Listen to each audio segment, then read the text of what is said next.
Bonjour et bienvenue sur notre vidéo de démonstration de logiciel que nous avons créé pour un dépôt-vente.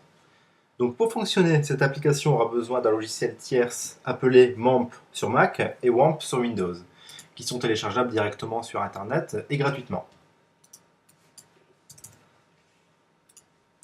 Donc voici l'application en question, qui est composée donc de 3 bandeaux. Donc tout en haut, le menu, puis au centre, les informations clients, et les clients enregistrés tout en bas. Donc par mesure de confidentialité, nous allons faire les tests sur une base de données vierge. Bien sûr, l'aspect graphique est à la demande du client. Par exemple, les couleurs sont modifiables. Donc nous allons commencer par entrer un nouveau client.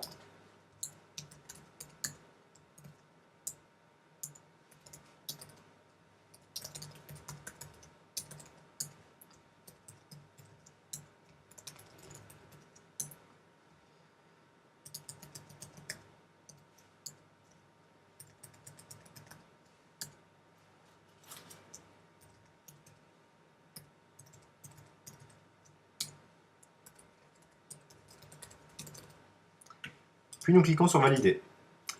Donc nous voyons que le client a été ajouté avec succès et que le nombre de clients total est passé à 1. Donc pour être bien sûr de retrouver son client, donc nous tapons soit le nom, soit le prénom dans le champ recherché. Open. Voilà, donc en prénom Open et en nom Eyes. Donc maintenant que nous avons rentré donc, le nouveau client qui souhaite faire un nouveau dépôt ou avoir recherché donc, le client qui souhaite faire un dépôt, donc nous avons ici le client, donc Eyes Open. Donc nous pouvons soit éditer le profil, donc admettons que le client ait changé d'adresse mail ou de numéro de téléphone, donc possibilité de modifier, de le supprimer ou d'effectuer un dépôt. Donc là, comme le client vient d'être enregistré, il n'y a pas de dépôt, donc nous cliquons sur Nouveau dépôt.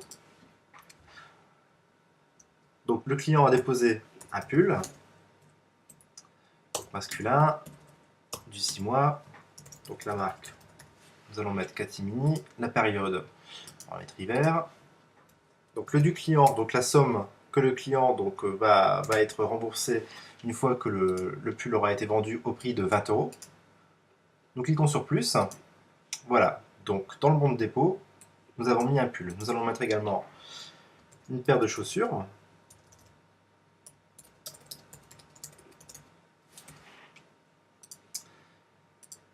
Pour filles, nous allons mettre du 1 an.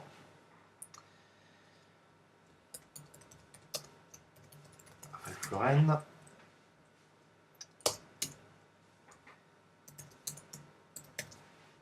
Donc là, la même chose. Donc nous allons devoir au client, une fois que le produit est vendu, 20 €, et donc nous allons le vendre 40 € en magasin.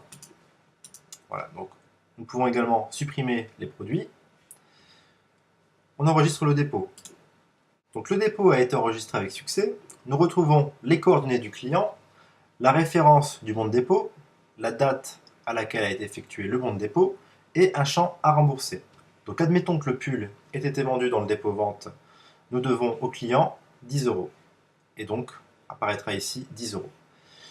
Les options, donc un exemplaire client et un exemplaire vendeur, c'est-à-dire qu'une fois que le bon de dépôt a été rempli, un exemplaire client sera imprimé et lui sera donné, afin qu'il sache exactement quel produit se trouve dans le dépôt-vente. Et un exemplaire vendeur qui permettra donc à la gestion interne. Au niveau des statuts, donc le produit peut être vendu, le remboursement peut être effectué au client, le produit peut être placé en sous-sol, c'est-à-dire en stock, c'est-à-dire qu'il n'est pas présenté en magasin, et le produit a été rendu. Nous allons maintenant nous intéresser au statut. Donc pour modifier le statut d'un produit, nous cliquons sur Éditer. Donc en guise d'exemple, tout à l'heure, nous avions dit que le pull avait été vendu. Donc nous avons ici le descriptif du produit. Nous pouvons soit modifier le du client, modifier le prix en magasin, ou directement agir sur le statut du produit, c'est-à-dire placé en sous-sol, donc mis dans l'arrière-boutique, soit vendu, rendu, remboursé au client, ou en stock. Donc nous avions dit qu'il était vendu. La ligne du pull passe en rouge, pour le produit vendu.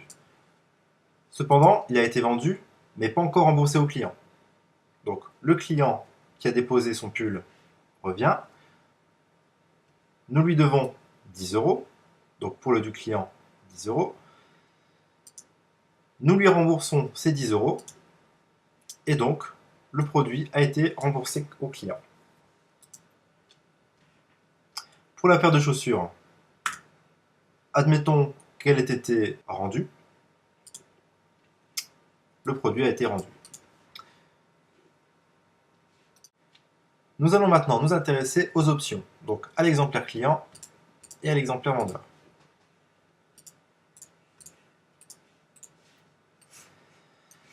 Alors pour l'exemplaire vendeur, nous avons les coordonnées du client, la référence du bon de dépôt et la date à laquelle a été effectué le bon de dépôt. Pour la liste des produits déposés, nous avons la désignation, le type, l'âge, la marque, le du client et le prix de vente. Ce document vous servira pour votre gestion interne puisqu'on a accès au toto, ce que nous n'avons pas en l'exemplaire client, qui reprend juste la désignation des produits qu'il a laissés en magasin. Pour les autres options du menu, nous avons les clients, donc la page d'accueil que nous avons vu tout à l'heure, les bons de dépôt qui reprend les statistiques de votre magasin, donc avec le nombre de dépôts total que vous avez effectué, le nombre de produits en stock et le nombre de produits en sous-sol. Le hors-saison, donc admettons que nous soyons en hiver et qu'un client dépose un t-shirt d'été, le t-shirt apparaîtra ici. Et avec la possibilité de gérer les dates de période. Merci de nous avoir suivis, à bientôt!